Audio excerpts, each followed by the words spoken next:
Welcome to all you Pisceans. Welcome for this monthly horoscope for April 2014, probably the most exciting month of the year for many of us. But what does it mean for the Pisceans? I think you're not a cardinal sign, that's one thing, because there's happening a lot with the so-called Grand Cross. And there's something good happening as well. And I'll talk about that in a minute. So there are, it's eclipse time as well. I have made a separate video about the eclipses. So if you're interested in eclipses specifically, the meaning and all of that, you can check out that video. The eclipse that is happening, there are two. A lunar eclipse on the 15th and in Libra.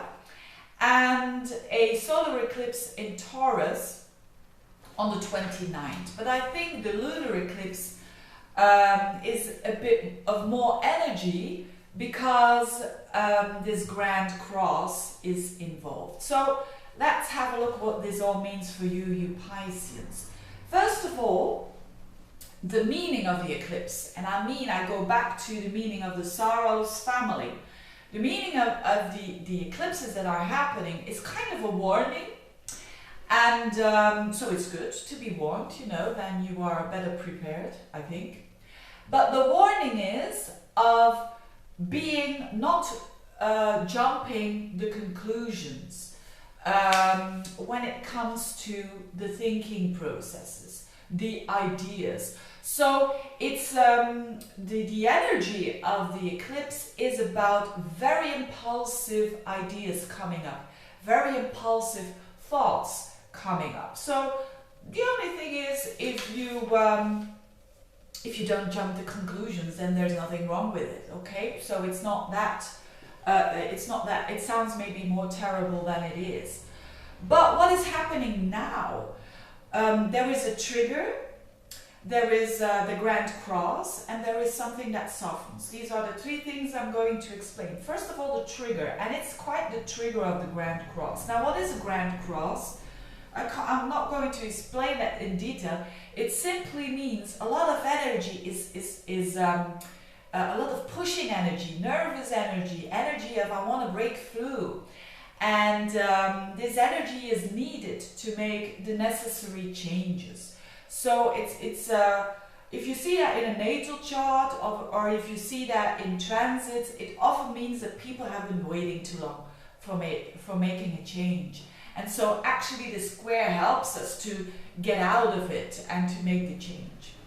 So we all feel that on a different level, and I'll talk in a minute what it means for you. But there has to be a trigger. And the trigger is mostly a faster planet, and the trigger is Mercury. And Mercury is going to conjunct Uranus at the time of all these eclipses going on and the grand squares going on. In normal English, it simply means that the trigger is our mind and the trigger is our thoughts.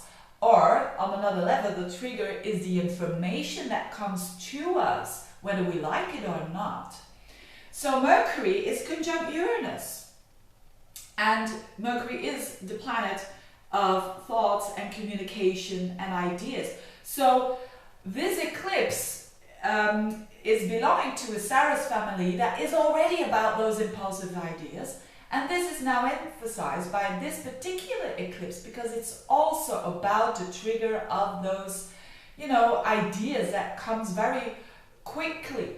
So that's why we need to be using our discernment of, don't we jump to conclusions here?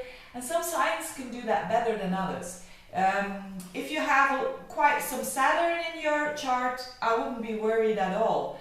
And with some Saturn, I mean like a Sun conjunct Saturn or a Moon opposite Saturn.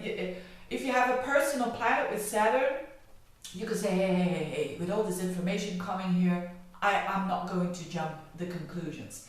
If you don't have that, then it can be a bit tricky because you make your conclusions far too fast. But now here you're warned, so I hope that will do. Now this is all happening for the Piscean in the 2nd to the 8th house. So the 2nd to the 8th house is houses about stability. Its house is about money in many ways, but not for everyone, but it could be money.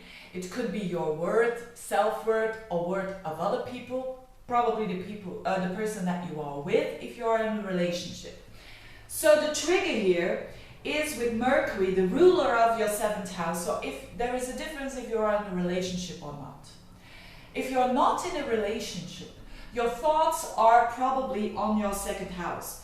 On that 2nd house that you are not content about, because Uranus on that Mercury means that you want to free yourself up. You feel that you don't have the liberty anymore. And that's Uranus. It detaches itself from people, from situations, because it feels, if it's the truth or not, but it feels, it has no liberty. It is trapped. And you feel probably trapped when it has to do with all money, or self-worth, or your talents, or your resources in general. So if that is a situation, this is a time that you can change that. It's an energy of I've had enough of it. So it's time now to not only thinking about it, but also acting upon it.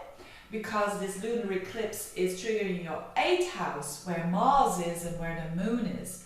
So there are going to follow some emotional actions probably for a lot of people. So you're standing up for yourself with Mars in the 8th house for your own values.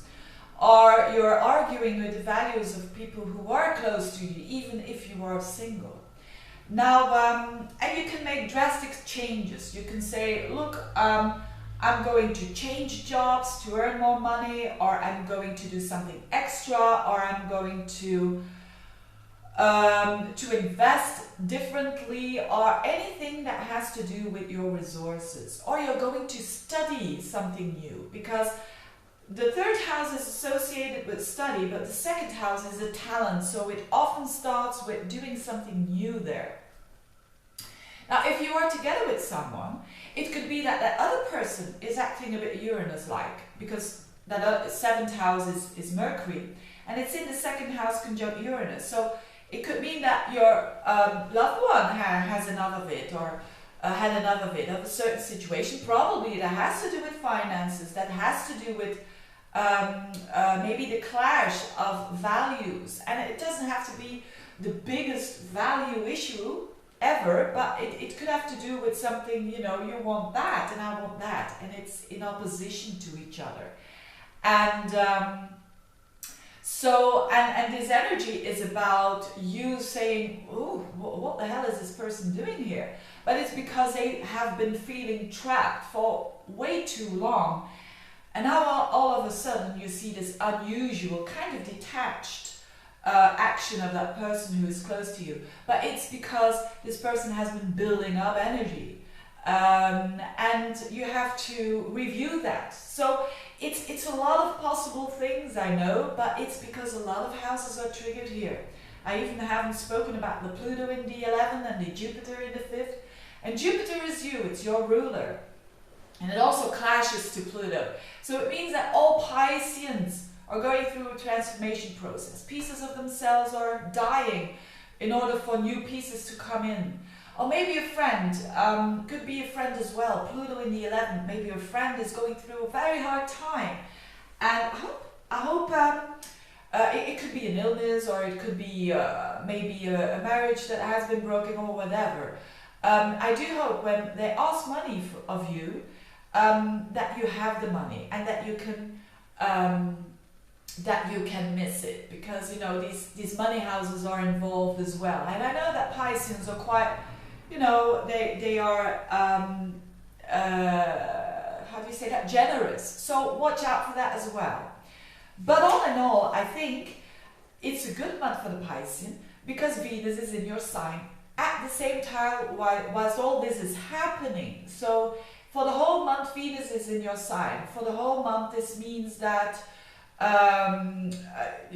people will keep on liking you, hopefully. But it also means that you have the understanding, you have the compassion towards people, and that softens you a little bit. And that is good, because the energy that is going on is not soft energy.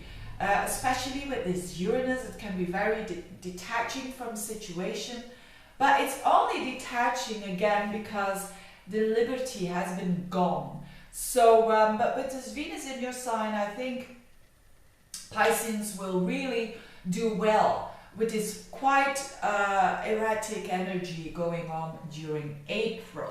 So, having said that, wishing you all the very best for the month of April. And of course, if you would like to have your horoscope, giving an interpretation to that and an explanation, get in touch. Thank you for listening and wishing you a good month. Bye bye.